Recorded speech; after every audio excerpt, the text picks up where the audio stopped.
পাঁচটা করে না চারটে করে? ছটা করে।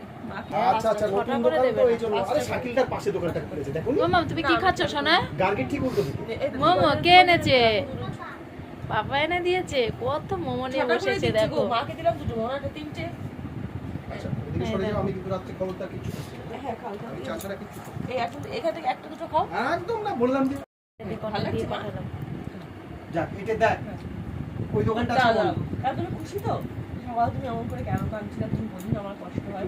আমি বলি তোমরা তো সবাই জানো যে আমি অনেক দিন ভিডিও বানাই না, কিচ্ছু না, আমার মন শরীর কিচ্ছু ভালো না, কিচ্ছু না।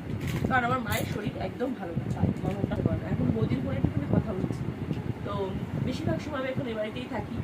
ও বাড়িতে রান্না বান্না। আমরা যখন আজকে ছিলাম আমি এই বাড়িতে, আমার মেয়ে কান্তপুরি সোনা ও কাঁদছিল, কারণ মামা বাড়ি থেকে আসলো ওরা জাস্ট, দিয়ে এসে বলছে আমার করতে ইচ্ছে করছে, ওরা করবে না, বাচ্চা মানুষ করবে না, তাই কান্না করছি।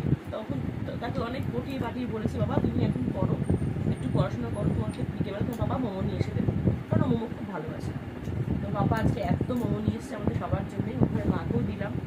এখন আমি দুটো খাবো, মেয়ে দুটো খাচ্ছে, বৌদি খাবে, পাপড়ি কোনদিনে রেখে দিলাম, কারণ ও তো খায় না এসব। তো